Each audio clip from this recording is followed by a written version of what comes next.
Hello दोस्तों, नमस्कार, आदाब, सत श्री अकाल। आप सभी का स्वागत है मेरे साथ मेरे चैनल पे द सीक्रेट टीचर्स पे। और दोस्तों, आज हम लोग अपनी करंट अफेयर का एक बहुत ही इंपॉर्टेंट सेशन कर रहे हैं प्रेजेंट टाइम में कोविड-19 से रिलेटेड और हमारी सिविल एविएशन से रिलेटेड जितने भी हमारे क्वेश्चन बनते हैं वो मैंने आज कवर किए हैं। और हमारे नॉर्मल की तरह जितने भी डेज होते हैं जून में, बेसिकली उनको भी आज हमने कवर किए हैं। ठीक है, तो सबसे पहला क्वेश्चन है, अभी हाल ही में किस हाई कोर्ट ने फ्लाइट की बीच वाली सीट को भरने को लेकर के इजाजत दे दी है? देखिए क्या था, अभी डीजीसीए का रूल था। पहले इस क्वेश्चन का आंसर मैं बता देता हूं। इस क्वेश्चन का आंसर है Bombay high court. Bombay high court ने क्या किया है? बॉम्बे हाई कोर्ट ने बेसिकली क्या करी, इजाजत दे दी है कि आप बीच वाली जो सीटें हैं उनको आप बेसिकली भर सकते हैं। जरूरी नहीं बोला है कि आप भरेंगे, लेकिन आप भर सकते हैं। लेकिन उसमें भी रूल्स एंड रेगुलेशन, जो नॉर्म्स हैं डीजीसीए के, वो फॉलो होने चाहिए। डीजीसीए के नॉर्म्स बने थे और कुछ नॉर्म्स इस तरह से थे। मई 31 को डीजीसीए ने कोविड-19 में के दौरान यात्रा करने के लिए फ्लाइट में कुछ नॉर्म्स बनाए थे। उस नॉर्म्स में क्या था, बेसिकली पहला रूल यह था कि जो है दो आदमियों के बीच में बेसिकली क्या होगा, एक सीट हमेशा खाली रहेगी। जो बीच वाली सीट है वो वैकेंट रहेगी। ठीक है, बीच वाली जो सीट है वो क्या रहेगी, वैकेंट रहेगी, खाली रहेगी। ठीक है।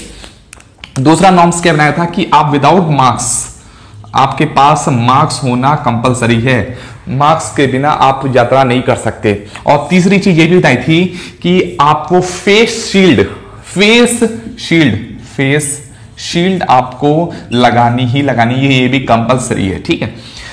अब आप कह रहे होंगे कि फेस शील्ड बहुत सारे लोग नहीं लगाते, पर ये मैंने ये नहीं बोला है कि कंपलसरी, नॉर्म्स में है। अब कितने लोग फॉलो करते हैं? डीजीसीए खुद फॉलो नहीं करता अपने नॉर्म्स को, तो बाकी का तो छोड़ दीजिए। ठीक है ना। डीजीसीए, कुछ लोग यहां पे समझ रहे होंगे डीजीसीए क्या है। डीजीसीए एक संस्था है, ठीक है। बेसिकली संस्था बनाई गई थी अगर कोई नियमों का उल्लंघन होता है सिविल एविएशन में, नागरिक उड्डयन विभाग में, तो उसके लिए संस्था यह है, ये कड़े कदम उठाएगी। ठीक है। डीजीसीए क्या है, इसका फुल फॉर्म लिखना चाहे तो लिख सकते हैं, directorate general of civil aviation. ठीक है, तो ये आपको ध्यान रखना है, डीजीसीए। ठीक। अभी यहां पे बात करते हैं डीजीसीए किस मंत्रालय के अंडर में आता है, तो ये आता है आपका नागरिक उड्डयन विभाग के अंदर। ठीक है, नागरिक उड्डयन मंत्रालय। ठीक है, यह सिविल एविएशन बोलते हैं, civil aviation ministry.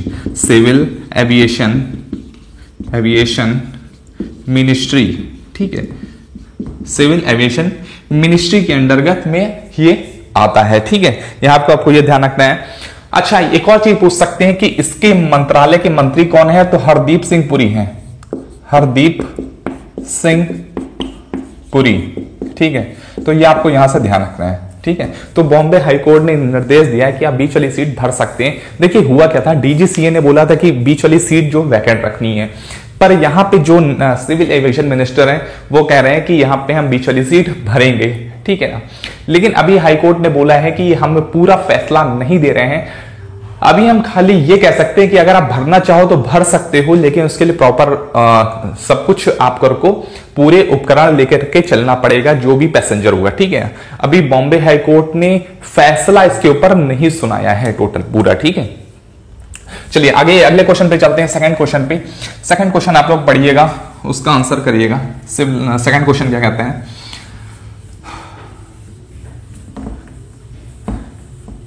Second question आप लोग पढ़िए। सेकंड क्वेश्चन है, सेकंड कोई क्वेश्चन नहीं है। देखिए सेकंड क्या है, बेसिकली एक चार्ट है जो आपके सामने रिप्रेजेंट हो रहा होगा। इसमें देखिएगा कोविड सिचुएशन इन इंडिया, जो भी कोविड सिचुएशन इंडिया में वो क्या है। यहां पे आप देखिए टोटल जो केसेस हैं वो 3,32,000 हैं। अगर मैं जून 2016 की शाम के 5 बजे की बात करता हूं तो ये उस तक का डेटा है। ठीक है, ये ऑफिशियल डेटा है 3,32,000। ठीक है, इसमें रिकवर्ड काफी हो चुके हैं। नियर अबाउट 2 लाख पहुंचने वाले हैं, लेकिन मैं 2 लाख नहीं बोलूंगा, यहां पे जो डेटा है मैं वही बोलूंगा। 1,68,000 डेटा है और डेथ ये कितनी है, नियर अबाउट 9,520 डेथ हो चुकी है। ठीक है, महाराष्ट्र में टोटल केसेस कितने हैं देखिएगा, 1 लाख तो पार हो ही चुका था, 1,07,000 इस समय है। तमिलनाडु जो काफी तेजी से बढ़ रहा है, 44,000 केसेस हैं। दिल्ली में 41,000 केसेस हैं। इसके साथ साथ 4th नंबर पे गुजरात आता है जो 23,000 केसेस के साथ में है, और 5वें नंबर पे यूपी आता है जो नियर अबाउट 13,000 केसेस के 16,000 केसेस के साथ में है। ठीक है, अच्छा थर्ड न्यूज पे चलते हैं। थर्ड क्वेश्चन आप लोग पढ़िएगा, उसको आंसर करने की कोशिश करिएगा। अभी हाल ही में क्रेडिट और डेबिट कार्ड के ट्रांजैक्शन में कितने प्रतिशत की गिरावट आई है। देखिए ये थोड़ा सा टफ क्वेश्चन है, इसके आंसर आप बनते नहीं है, लेकिन ये जो क्वेश्चन है वो स्पेशली आपके जो अपकमिंग एग्जामिनेशन है, ठीक है ना, उनके लिए भी इंपॉर्टेंट है, और आप नॉलेज के पर्सपेक्टिव से भी देखें तो बहुत ज्यादा इंपॉर्टेंट है। क्योंकि अभी देख रहे होंगे कि यह लोगों की कमाई हो नहीं रही है, बहुत सारे प्रवासी मजदूर चले जा चुके हैं, लोगों का बिजनेस भी ठप होता जा रहा है धीरे धीरे, ठीक है ना, उसका अब जो इफेक्ट है वो दिखने को मिल रहा है। ठीक है, वो लॉकडाउन तो खुल चुका है लेकिन अभी इफेक्ट देखने को मिल रहा है। तो इसमें ये बोला है कि यह क्रेडिट कार्ड और डेबिट कार्ड में जो ट्रांजेक्शन में कितने प्रतिशत की गिरावट आई है, वो आई है गिरावट 26% से लेकर के 71% के बीच में जो गिरावट आई है। ठीक है ना, इसमें सिर्फ क्रेडिट कार्ड और डेबिट कार्ड शामिल नहीं है, इसके साथ साथ इसमें आरटीजीएस, अगर आरटीजीएस की बात करें, दूसरा एनईएफटी। ठीक है, आरटीजीएस एनईएफटी आप सबको पता होगा, जिन लोगों को नहीं पता है मैंने इकोनॉमिक्स से क्लास बताई थी, उसमें मैंने बताया था। ठीक है, RTGS real time gross settlement होता है। ठीक है, ये सब दोनों होती हैं कि यह अगर आपकी करीब 25 या 50,000 से 2 लाख से कम की सीमा है तो एनईएफटी करेंगे, और आरटीजीएस सब करेंगे 2 लाख से ऊपर की सीमा होगी। ठीक है, तो इसके साथ साथ अगर मैं बात करूं जो चेक पेमेंट होती है, चेक पेमेंट होती है, ठीक है, उसमें भी कमी आई है, उसमें भी नियर अबाउट 70% तक गिरावट आई है। ठीक है, कि कब से कहां से लेकर के 25% से लेकर 70% तक गिरावट आई है, लेकिन आपका आंसर जो है इस क्वेश्चन का वो ये है ऊपर वाला। ठीक है, यहां पे एक बात मैं आपसे बोलना चाह रहा था, ये जो डेटा है जो रिप्रेजेंट करती है वो कौन बताती है कि 26% से 71% के बीच में जो है गिरावट आई है, ये आरबीआई बताती है। ठीक है, जो सेंट्रल बैंक ऑफ इंडिया है, सेंट्रल बैंक ऑफ इंडिया जो होता है ना, अगर एक लार्ज टर्म में बोले तो आरबीआई कहते हैं। ठीक है, वो आप सेंट्रल बैंक ऑफ इंडिया मत मानने लगे, सीबीआई मत मानने लगेगा, सेंट्रल बैंक ऑफ इंडिया जो सेंट्रल बैंक होता है भारत का वो आरबीआई होता है। ठीक है, अगर आप ये कहीं पेपर में लिख किया जाए, सेंट्रल बैंक सिर्फ लिख किया जाए, सेंट्रल बैंक ऑफ इंडिया, ठीक है, आरबीआई ही मानेंगे आप। ठीक है, अगर क्या स्पेशली वर्ड यूज हुआ है सेंट्रल बैंक ऑफ इंडिया, उसके एमडी लिखे हुए कुछ फलाना फलाना, या उतने कितना सीबीआई का जो लोन इतने % डाउन हुआ है, तो अगर आप उसमें लिख के आ रहा है सीबीआई और आगे आरबीआई नहीं लगा है तो आप आरबीआई नहीं मानोगे। सेंट्रल बैंक आरबीआई लिख के आगे आया है तो आप आरबीआई ही मानोगे। ठीक है, एक बात थी। दूसरी बात हम लोग चलते हैं कि आरबीआई के बारे में हम लोग बात कर लेते हैं। तो आरबीआई जो एक्ट था, आरबीआई की थोड़ी सी बात करते हैं। आरबीआई जो एक्ट है वो 1934 का एक्ट है। ठीक है, पहले एक्ट बनता है, उसके बाद में आरबीआई की स्थापना होती है। आरबीआई की स्थापना एक्ट बनने के बाद ही होगी, और इसकी स्थापना कब हुई थी, स्थापना की बात करें तो स्थापना हुई थी 1 अप्रैल 1935 को। ठीक है, 1 अप्रैल 1935 को। उस टाइम पे आरबीआई गवर्नर कौन थे? 1 अप्रैल 1935 को जब पहली बार आरबीआई बना था, उस समय जो इसके वो थे गवर्नर थे, गवर्नर लिख लीजिएगा, ओसबॉर्न स्मिथ, ओसबॉर्न स्मिथ। ठीक है, अगर आपसे कभी पूछा जाता है कि आरबीआई के पहले गवर्नर कौन थे तो ओसबॉर्न स्मिथ थे। ठीक है, उसका आंसर करने की कोशिश करिए, कमेंट सेक्शन में आप लोग कमेंट कर सकते हैं। ठीक है, 4th क्वेश्चन कहता है, अभी हाल ही में किस संस्था ने बॉम्बे हाईकोर्ट में 10वीं व 12वीं के बच्चों को उनके इंटरनल असेसमेंट के आधार पर पास करने को कहा है? तो इस जो ऑर्गेनाइजेशन का नाम है वो है CISCE। ठीक है, CISCE, सीबीएसई ने नहीं कहा है, आईसीएसई बोर्ड ने नहीं कहा है, अभी जो कहा है वो CISCE। ठीक है, ये एक संस्था है जो पर्टिकुलर एग्जामिनेशन को सर्टिफाइड करती है। जो भी संस्थाएं एग्जामिनेशन कराती हैं, चाहे सीबीएसई कराए, चाहे यूपी बोर्ड कराए, चाहे एमपी बोर्ड कराए, चाहे वो आपका कोई भी बोर्ड कराए, आईसीएसई बोर्ड कराए, वो जो भी एग्जामिनेशन कराती है उसका सर्टिफाइड कौन करती है? ये करती है। इस नाम ही इसका है the council of the council of Indian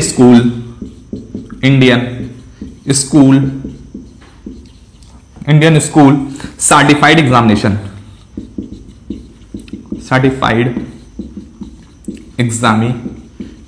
ठीक है, तो ये आपको ध्यान रखना है, ये इसका फुल फॉर्म है।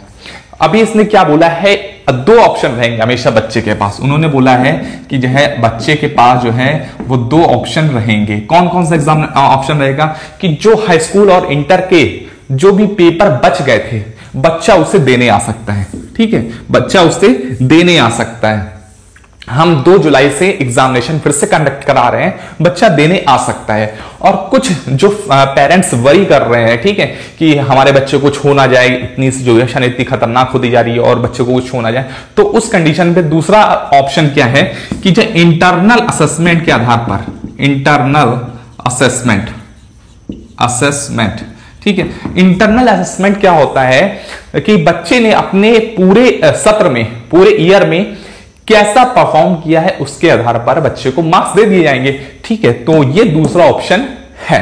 ठीक है, इसमें आईसीएसई बोर्ड है वो भी मान गया है, बेसिकली सारे बोर्ड मानी जाएंगे। ठीक है ना, क्योंकि जब ऐसा बोला गया है कि ठीक है इंटरनल असेसमेंट के आधार पर भी हम कर सकते हैं, और अगर जो बच्चा देना चाहता है, भैया सोच रहा है कि मेरे मार्क्स कम हो जाएंगे, ये हो जाएगा, वो हो जाएगा, तो आके एग्जामिनेशन दे सकता है। ठीक है, चलिए 5th क्वेश्चन की तरफ बढ़ते हैं हम लोग। 5वां क्वेश्चन क्या कहता है, 5वां क्वेश्चन नहीं, एक आपके सामने चार्ट रिप्रेजेंट हो रहा होगा, द वर्ल्ड का है।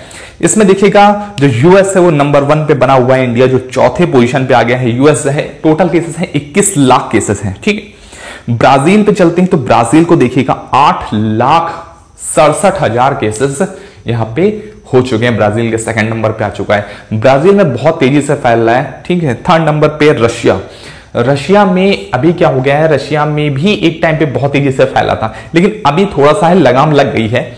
5,36,000 केसेस के साथ में रशिया जो है वो 3rd नंबर पे आप देख सकते हैं अपने चार्ट में। 4th केसेस में यहां पे आप मैप में देख सकते हैं रशिया कहां पे है बेसिकली। ठीक है, तो 4th पे चलते हैं। 4थे पे इंडिया है। इंडिया कितने पे है, करीब 3,32,000 केसेस पे, मैंने आपको बताया था अभी। ठीक है, 5वें नंबर पे यूके है जो 3 लाख केसेस के नियर अबाउट है, 2,98,000 है, मैं 3 लाख बोल के चलता हूं। ठीक है, 6ठे क्वेश्चन पे चलते हैं। 6ठा क्वेश्चन क्या है, 6ठा क्वेश्चन आप लोग पढ़िएगा। 6ठा क्वेश्चन है, इंपॉर्टेंट क्वेश्चन है, अच्छा क्वेश्चन भी है। अभी हाल ही में एलजीबीटी कम्युनिटी को नागरिकता अधिकार देने को लेकर किस देश की सुप्रीम कोर्ट ने फैसला किया है। तो ये जो एलजीबीटी कम्युनिटी है उसको फैसला, उसके नागरिक अधिकार को देने को लेकर के यूएस जो है सुप्रीम कोर्ट ने, यूएस सुप्रीम कोर्ट ने जो है वो क्या किया है, फैसला किया है कि इनको भी नागरिक अधिकार दिए जाएंगे। अच्छा, यहां पे मैंने बोला है एलजीबीटी कम्युनिटी। एलजीबीटी कम्युनिटी क्या होती है, देखिए आप सभी को पता होगा कि जो है आप लोग सोचते होंगे कि सिर्फ मेल और फीमेल होते हैं, पर यहां पे क्या है ना कि एलजीबीटी कम्युनिटी भी है। एलजीबीटी का फुल फॉर्म होता है एल से लेस्बियन, जी से गे, ठीक है, बी से बाइसेक्सुअल और टी से ट्रांसजेंडर। ठीक है, तो ये बेसिकली ये 4 कम्युनिटी ऐसी हैं जिनको लोग एक्सेप्ट नहीं करते हैं। सिर्फ एक्सेप्ट करने की बात नहीं होती है, बात ये होती है उनके आप सिविल अधिकार या नागरिक अधिकार भी दो। जैसे वो कहीं भी जा भी सकते हैं, मंदिर, मस्जिद, इवन या फिर कोई भी गवर्नमेंट ऑफिस जा सकते हैं। ठीक है, वो कहीं भी काम कर सकते हैं, उनको काम का अधिकार भी मिलना चाहिए। देखिए सिविल राइट के अंदर बहुत सारे अधिकार मिलते हैं। आपको शायद नहीं पता होगा कि इंडिया में भी सिविल राइट है। ये यूएस का सिविल राइट अलग है, इंडिया का भी सिविल राइट है, और एक ह्यूमन राइट होता है। देखिए अब मैं आपको बताता हूं सिविल राइट और ह्यूमन राइट में। ठीक है, ह्यूमन राइट, 2 अलग अलग राइट होते हैं।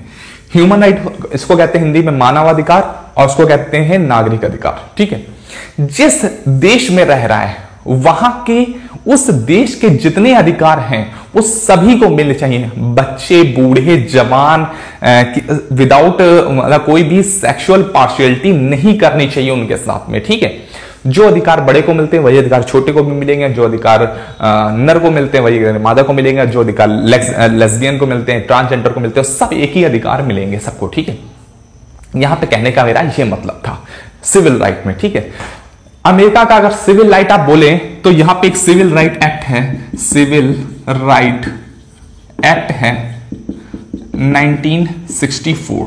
ठीक है, ये 1964 जो एक्ट है ना, ये यूएस का एक्ट है, मैं बता रहा हूं। ठीक है, अच्छा कुछ लोग यहां पे जानना चाहते होंगे या फिर कभी कभी आपके दिमाग में आया होगा सिविल राइट बड़ा होता है या ह्यूमन राइट बड़ा होता है। देखिए पूरी दुनिया में जहां पे भी लोकतंत्र है, ठीक है, मैं तानाशाही की बात नहीं कर रहा हूं, वैसे जहां पे तानाशाही भी है वहां पे भी ह्यूमन राइट सबसे बड़ा होता है, सबसे बड़ा ह्यूमन राइट होता है, ह्यूमन राइट से ऊपर कुछ नहीं होता।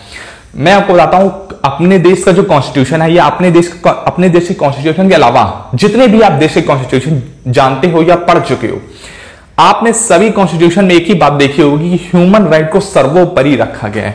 मतलब अगर कोई लॉ बनाता है, अगर कोई गवर्नमेंट हमारी लॉ बनाती है, उस लॉ अगर वो लॉ डिफेंड नहीं कर रहा होता ह्यूमन राइट्स को, ठीक है, मतलब विरोध में होता है ह्यूमन राइट्स के, तो वो लॉ उसी जगह खत्म हो जाता है। ठीक है, ये मैं आपको बताता हूं, ये अपने आर्टिकल 21 में भी है। आर्टिकल 21 में अगर राज्य सरकार या केंद्र सरकार, मैं अपने देश की कॉन्स्टिट्यूशन की बात कर रहा हूं, आर्टिकल 21 में अगर राज्य सरकार या केंद्र सरकार पूरे, वैसे मैं बात करूं कि आर्टिकल 12 से लेकर आर्टिकल 35 तक जितने भी हमारे आर्टिकल्स हैं उनमें यही बात बोली गई है कि अगर राज्य सरकार या केंद्र सरकार कोई भी ऐसा नियम बनाती है जो हमारे ह्यूमन राइट्स को इफेक्ट करता है, तो वो सीधे सीधे जो लॉ है, वो जो भी लॉ बनाती है वो सीधे सीधे हटा दिया जाएगा। ठीक है, बाय द सुप्रीम कोर्ट।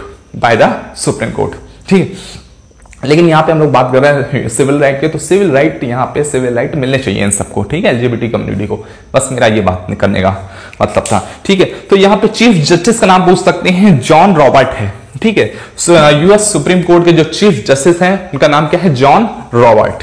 ठीक है, ये आप नाम ध्यान रखिएगा, नाम आपसे पूछ सकते हैं, बिल्कुल पूछ सकते हैं। ठीक है ना, आजकल पूछा भी जाता है, दूसरे देश के चीफ जस्टिस का नाम पूछा जाता है। अपने देश के चीफ जस्टिस का नाम तो बहुत आसान है, बोबडे साहब जी हैं।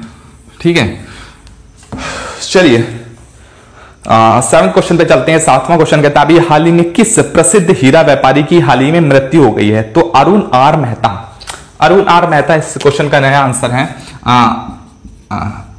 है, मतलब अरुण आर मेहता। ठीक है, मैं इस तरह से लिख रहा हूं, आर आप उस तरह से लिख लीजिएगा। ठीक है, अरुण आर मेहता जी की हाल ही में मृत्यु हो गई है, 80 वर्ष के थे और प्रसिद्ध हीरा व्यापारी थे मुंबई के। ठीक है, इनकी कंपनी का नाम है रॉसी ब्लू, कंपनी का नाम लिख लीजिएगा, कंपनी का नाम पूछ सकते हैं कि रॉसी ब्लू के जो है वो फाउंडर कौन थे, तो फाउंडर यही थे जिनकी हाल ही में मृत्यु हो गई है। ठीक है, चलिए 8वें क्वेश्चन पे चलते हैं। 8वां क्वेश्चन आप लोग पढ़िएगा। 8वां क्वेश्चन क्या कहता है, 8वां क्वेश्चन कहता है मार्च तिमाही में टाटा मोटर्स को कितने रुपए का घाटा हुआ है, तो ये 9,894 करोड़ रुपए का घाटा हुआ है, 9,894 करोड़ का। ठीक है, करोड़ का जो है वो जो है मार्च तिमाही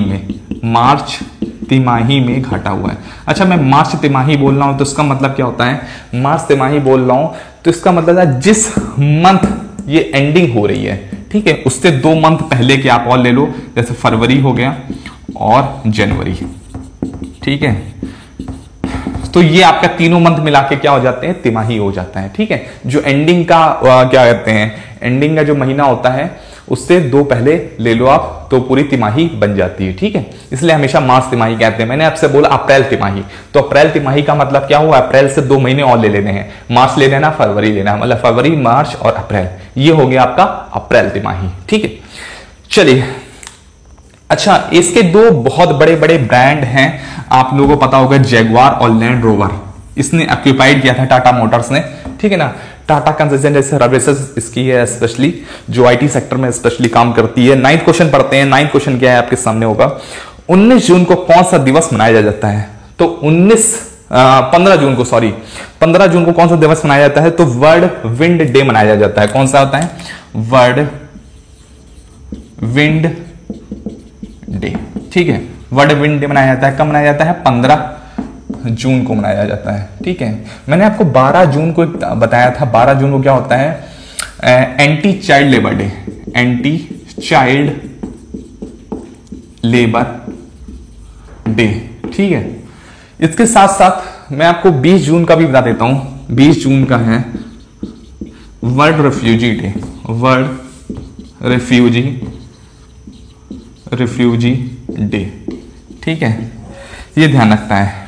21 जून को क्या होता है? वर्ल्ड योगा डे होता है, आप सभी को पता है। ठीक है, तो आज का सेशन यहीं तक रखता हूं। उम्मीद है आप लोगों को पसंद आया होगा। पसंद आया तो लाइक जरूर करना। ठीक है, तब तक चलते हैं, बाय बाय, टेक केयर।